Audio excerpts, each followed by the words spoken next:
Welcome to the Binge Zone. In today's video, we're diving into the intense opening of Season 3. We pick up right where Season 2 left off, and things are immediately chaotic. Tabitha wakes up in a hospital found on the side of the road with no ID and no memory of how she got there.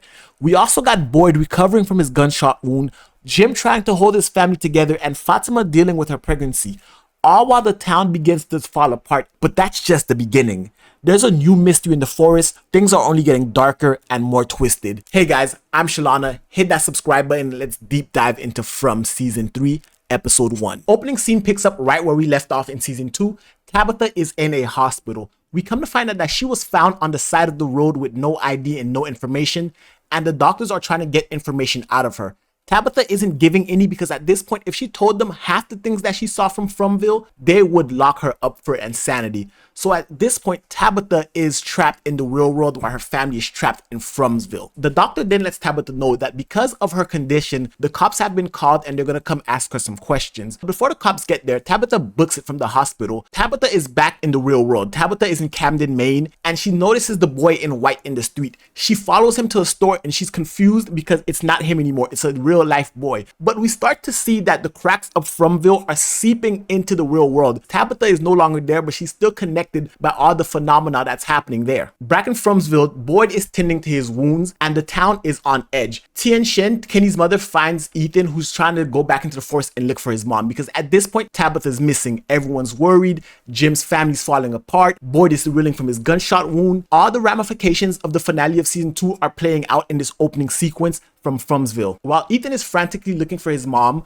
Julie is still reeling from the devastation that her soul endured at the end of Season 2 because of the cicadas. Jim realizes that he has to be the one to take another burden on his family and look for his wife because he cannot hold this family structure together. Back at Colony House, Fatima is reeling with morning sickness. Not only is she sick, she's also eating for two. With the dwindled rations, some members of Colony House are starting to look at her sideways because at this point, she's putting a burden on the entire community. Even though a child is a blessing, they feel like with their dwindling resources and what's going on, Fatima is using double of the resources that everyone's allocated. Back to Boyd, he's telling Jim a safe way to venture into the forest, what happened to him during Season 1, how he was dragged across it, and just giving him general advice how to survive while he's looking for his wife. Kenny, overhearing this, decides that he wants to go with Jim because now that he knows it's safe and he's going to survive using the same tactics that Boyd used, he wants to go along and help Jim. That way they can double their efforts and he can be of more use around. It's in the middle of their conversation that something comes breaking through Jade's window. And when they go inside Jade's house, Jade is on the floor. Remember towards the ending of Season 2, Jade was obsessed with the visions he was getting, trying to decipher the symbols and the kids that he saw inside of the cave. All those are whirling around his mind and he's trying to decipher it. He's turned his house into pretty much a web of all the hints that he's gotten, showing that he's slowly but surely unraveling because he can't see the symbol. He can't see what he's looking for. He can't decipher what's actually going on here. We shift back to Maine and we're following Tabitha and she's trying to reintegrate back into society. And we see that she wants to borrow somebody's phone. And we see two distinct reactions to her needing the phone. One of the girl who doesn't want to let her use it and the other one who lets her use it but is apprehensive because she looks like a bum at this point. She looks rattled, she's hurt. She's dirty from being from Fromville for so long that you could understand why they'd be hesitant to let her use the phone. Using the phone, she calls her mom. She's happy to hear from her mom, but she can't come home just yet because she still has to rescue her kids as well as her husband. This was a personal moment for Tabitha, a moment of vulnerability. Hearing her mom that she hasn't heard from for as long as she's been in Fromville really gives her a sense of peace. She reassures her mom that she's gonna take care of everything and come back. That's when she notices the church. It's almost as though she's being guided in that direction. Back in Fromville, Kenny and Jim are getting ready to head to the forest and they're getting supplies from Kenny's mom. It's at this point Ellis comes bursting in and tells Boyd to come. They need him. He goes to the farm and the soil is bad. All their vegetables are rotten. The soil can't grow anything healthy, which means now they're out of crops, meaning they're running out of food. With that happening, Randall decides to take one of the goats for himself because he sees the writing on the wall.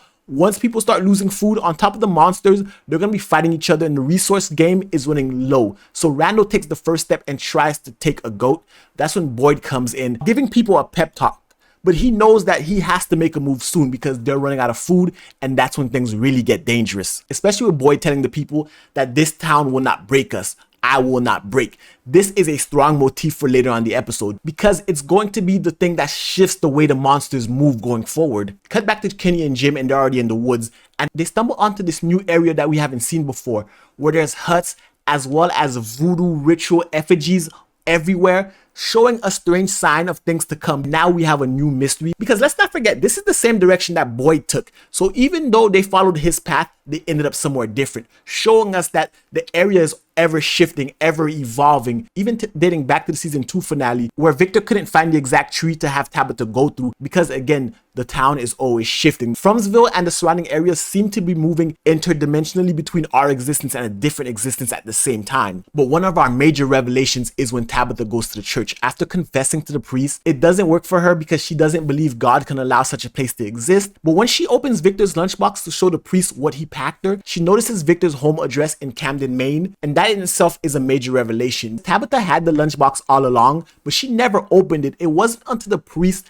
asked to see what's inside of it, what did he pack you, that she opened it and she found a message. From is weaving spirituality with interdimensional travel, as well as now a new biblical spiritual aspect of it all, tying into the story and adding more intrigue to exactly why she was sent back to Maine and what will she learn when she finally gets to the house. Back at the colony house, Elgin is still struggling. He's fighting his sleep because every time he goes to sleep, he has these vivid dreams. He has these monster dreams. So he's going on days of barely sleeping, if sleeping at all.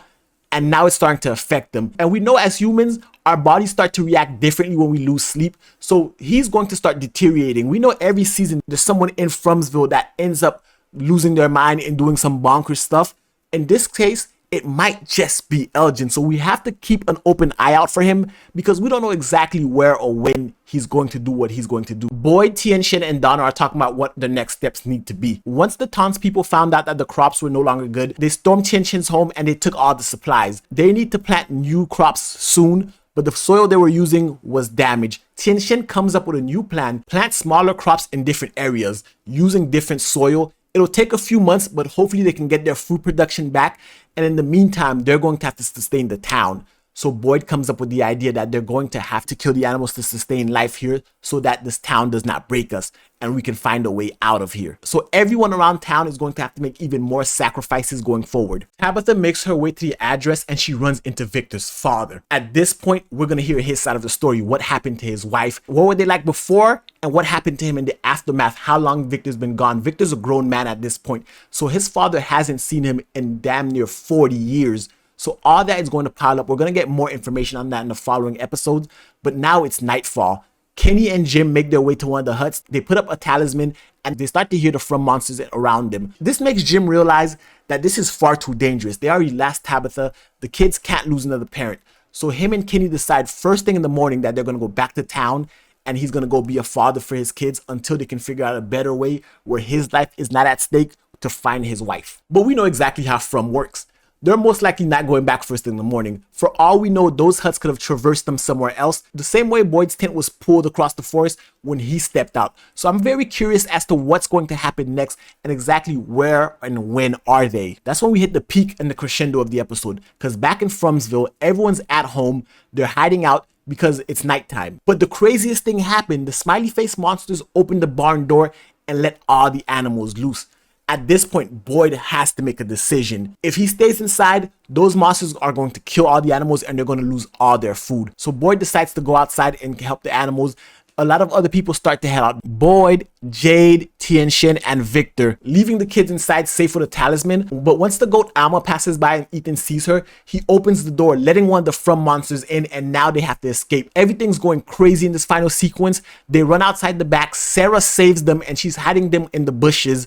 Something they've never had to do. They don't understand how luxurious they have it because they came into town after the talismans were discovered. They never had to hide and sleep outside. This is the first time they had to hide in bushes from the monster, and that we're getting a glimpse to exactly how devastating this was and how the townsfolk used to have to survive before the talismans. Luckily for them, Randall wakes up and sees what's happening, honks his horn, and has them run over into his bus where he hides out and protects them from the monsters. But now Boyd, Tien-Shin, Jade, and Victor are all pushing their animals inside before it's too late. They finally all get to make it safely. Boyd and Tien-Shin make it to the barn where he closes the door and puts up the talisman. However, there were monsters already inside and they're behaving completely different. Instead of straight out killing Boyd and killing Tien-Shin, they heard what he said earlier. about the town not breaking us, and now they want to break Boyd. They do this by slowly killing Tien Shin while having Boyd watch, telling him, is this not gonna break you? They're not doing their typical things. They're not killing people for the hell of it. They're actually doing it for a purpose. And I'm starting to think that the monsters themselves don't have a regular metabolism. I can break that down in another video. If you guys like, let me know in the comment section below. But now they're trying to break Boyd. They're trying to break the town. I feel as though they feed off the fear of the town. But that's where we are with the finale. It was crazy. I'm curious to know, what do you guys think about what's going on? Why are they behaving differently? Why is it that instead of eating them, they're making him suffer? What is the real motive behind these monsters? I'd love to hear your theory in the comment section below. And guys, if you like this video, give it a thumbs up, hit the subscribe button, and until next time, peace.